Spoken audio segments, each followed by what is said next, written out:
യെശയ്യാവിൻ്റെ പ്രവചനം 38 അധ്യായം 16 വാക്യം. കർത്താവേ, അതിനാൽ മനുഷ്യർ ജീവിക്കുന്നു, എൻ്റെ ജീവനും കേവലം അതിലത്രേ.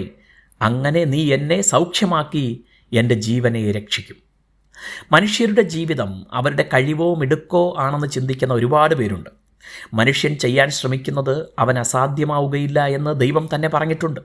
അത്രമേൽ വലിയ ഭാവനയും അത് നടപ്പിലാക്കാനുള്ള ഇച്ഛാശക്തിയും മനുഷ്യരുടെ ഉള്ളിൽ ദൈവം തന്നെ നൽകിയിട്ടുണ്ട്.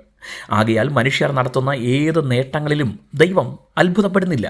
മാത്രമല്ല, മനുഷ്യൻ അവൻ്റെ കഴിവിനാൽ പരമാവധി എവിടെ വരെ എത്തുമെന്ന് ദൈവത്തിന് നന്നായി അറിയുകയും ചെയ്യാം. ആകയാൽ അവർ തങ്ങളുടെ നേട്ടങ്ങളിൽ അഹങ്കരിക്കുകയും ദൈവത്തെ പരിഹസിക്കുകയും ചെയ്യുമ്പോഴും ദൈവം അതിലൊന്നും കുലുങ്ങുന്നില്ല. നിത്യനായ ദൈവത്തിന് മനുഷ്യൻ്റെ ഈ അഹങ്കാരമെല്ലാം പരമാവധി അവൻ്റെ മരണത്തോടെ അവസാനിക്കുമെന്ന് അറിയാം. എന്നാൽ അതിനു മുമ്പേ ദൈവത്തെയും അവിടുത്തെ ഹിതത്തെയും അവർ തിരിച്ചറിയണമെന്നാണ് ദൈവം ആഗ്രഹിക്കുന്നത്. തനിക്ക് രോഗം ബാധിച്ച് കിടപ്പിലായപ്പോഴാണ് ഹിസ്കിയാവ് ഇത് കൂടുതലായി തിരിച്ചറിയുന്നത്. അദ്ദേഹം ഒരു ദൈവഭക്തനായിരുന്നതിനാൽ ദൈവത്തിന് പ്രിയനായിരുന്നു. ചെന്നിടത്തൊക്കെയും ദൈവം അവന് വിജയം നൽകി. അതിലൊന്നും ഹിസ്കിയാവ് നിഗളിച്ചതുമില്ല. എന്നാൽ തൻ്റെ ആയുഷ്കാലം അവസാനിക്കുകയാണെന്ന് ദൈവം അവനെ വെളിപ്പെടുത്തി കൊടുത്തു. തൻ്റെ മരണത്തെക്കുറിച്ച് ചിന്തിച്ചപ്പോൾ ഹിസ്കിയാവ് ശരിക്കും ഒന്ന് വിറച്ചു. ദൈവത്തിൻ്റെ വചനവും കൃപയുമാണ് ഏതു മനുഷ്യൻ്റെയും ജീവനെ നിലനിർത്തുന്നതെന്ന് താൻ തിരിച്ചറിഞ്ഞു.